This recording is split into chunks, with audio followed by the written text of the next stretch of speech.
Hey everybody, it's Jason Blaha here, and once again, it is time for a deadlift day. But a quick reminder for those of you who watch these videos, please remember to click like down below, would be greatly appreciated. All right, we went up to a good training max. Real happy with it. Some people had asked in the comments that there was a grippy issue because you dropped at the end. No, I held it at the top. I was happy with the grip. I just got excited because this is only the second time I've pulled over 600 in a while. Obviously, it was a true max at that event, and went up to a training max of 605, which is kind of what I had planned to hit, anyways. This is more or less what I had programmed and expected to hit.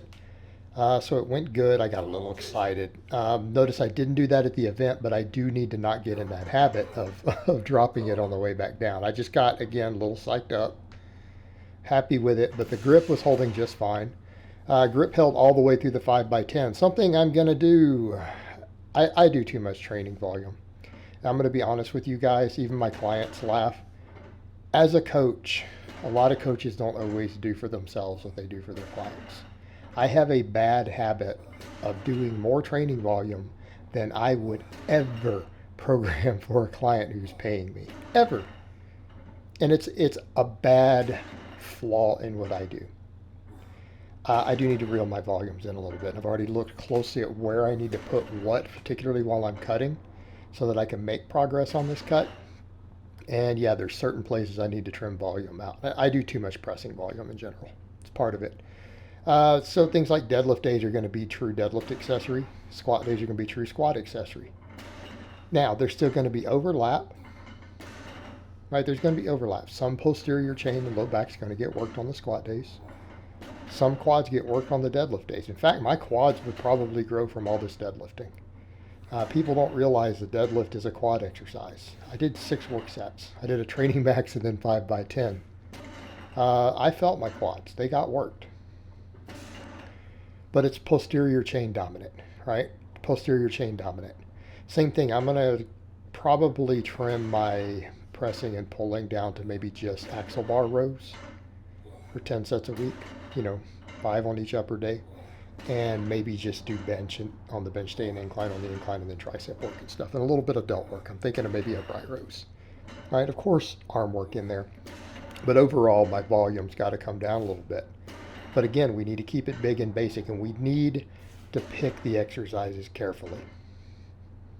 And today it was super basic. We went to our 5-3-1 training max. Got the training max I expected to get just fine. Had no problem pulling it, no problem holding it. I left pounds on the platform. All right, I did my 5x10 with 365, which is 60% of that weight, full resets. I did it with no straps, which again, good grip training. Now, because I used the deadlift bar, I did shred the skin on one of my fingers. Let me just wrap it up later, throw some Neosporin on it, a Band-Aid. But other than that, my hands are actually handling this bar well. But this is part of my grip training, right? Because grip seems to be the limiting factor on my deadlift. So the extra grip work here and then doing all my rowing with the axle bar is going to be pivotal to bringing my deadlift up. The reason I can do that, people will say, well, isn't that going to limit row strength slightly? Yeah, slightly, but my rowing is way stronger than my pressing right now.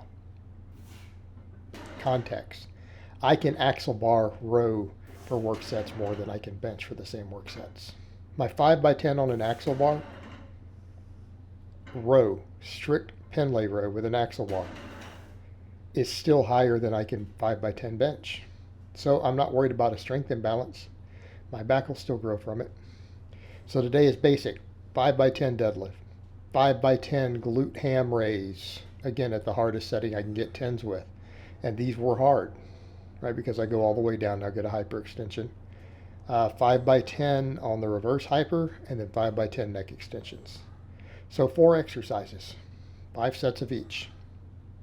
My squat days are going to be pretty similar. Of course, it's going to be geared towards squatting. It's probably going to be back squat. It's going to be belt squat, reverse hyper, then some neck work. Things like getting a little more yoked is going to be really important, because again, as I get leaner, one of the things I notice, you'll see a lot of these guys, they get real lean and they're not yoked. I need to be yoked, not only to look strong, but to be strong. So things like making sure that whole upper back and my neck and everything get worked are going to be a bit of a priority. I think at this point, they're important enough to prioritize even if I'm trimming other volume. Main thing is making sure everything gets at least 10 quality work sets every week. That's the important thing. 10 work sets minimum. Now, some things are getting as many as 15. People say, well, what do you mean? Well, quads, because I'm doing deadlifts. All right, if my squat day has, 11 sets, 10 or 11 sets, well, my deadlift day has 5 to 6. So my quads get a lot. Arguably the pressing muscles, because I'm going to do this with flat bench and incline, so on and so forth. So some things are it's basically going to be somewhere in the 10 to 15 set range, and that's where I need to cap everything. But they need to be high quality sets. And again, we can argue about some of the pressing as far as triceps. So I'll just do some tricep work. If I cut pressing volume back, I need a little bit of tricep work. All right, fair enough. I need bigger arms anyways. Make sure I stay on top of the axle bar curls if the rowing goes down. Again, I like that fat bar. So we're gonna keep that in. Again, need my grip and forearms bigger because I have such a small structure as far as arm bones. People don't realize that till they look. My wrists are tiny. My wrists are like 6 inches around. If you look close, you'll realize that. Same thing, my ankles are only like 7 inches. I have little bitty tiny ankles. So I need that forearm work. I need all that grip training. I've got to just keep stacking muscle there. I needed to make it thicker for, again, my deadlifting, for my benching, right? So all that stuff's going to continue to get work. But today, it's all posterior chain and then obviously my neck. I didn't need to do any extra real lat work because I did so much rowing this week. And again, even if I cut the rowing down to 5x10 on both upper days, my lats are getting a lot of work because we're deadlifting. We're deadlifting for work sets now. Well, deadlifts work traps. Deadlifts work lats. Right? So really that's another 5 sets on top of it every week. I think we're good there. But the work needs to be focused in where I need it. So it was deadlifts today, which work, everything. Entire posterior chain, everything from your traps to your calves get worked on the deadlift on the backside. And you cannot argue against that. Like anyone who does is an idiot. We can argue the deadlift may not be the best hypertrophy exercise, but hypertrophy studies show it's pretty damn good. It's hypothetical. We have good hypothetical arguments for it not being good for hypertrophy, which I've used. Research doesn't fully support that when we look at it in the lab, though, and we actually measure muscle growth with DEXA scans. Deadlifts add a lot of muscle if they're done for actual volume. They're just hard to recover from. But again, we come over to let's limit volume. Everything else today was a traction movement, really. Glute ham raise, reverse hyper. So deadlift works all of that.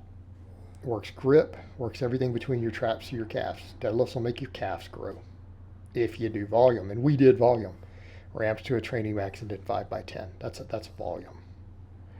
All right, came in and did 5 sets of glute ham raises, which is pretty much just a hamstring exercise. We could argue it works other muscles. Yes. We could argue it works other hip extensors and low back. Probably not that much. Not enough to really be overly concerned with. But it builds the holy hell out of your hamstrings. Arguably one of the best hamstring exercises, if not the best hamstring exercise ever. And I don't normally say that something is the best exercise. It's real close. Did reverse hypers, some hamstring, a lot of low back, a lot of glute. And then I did the neck extensions. I did 5 sets today. Again, I want to do 10 sets of these a week. You know what? I think I could stand to strengthen the back of my neck more.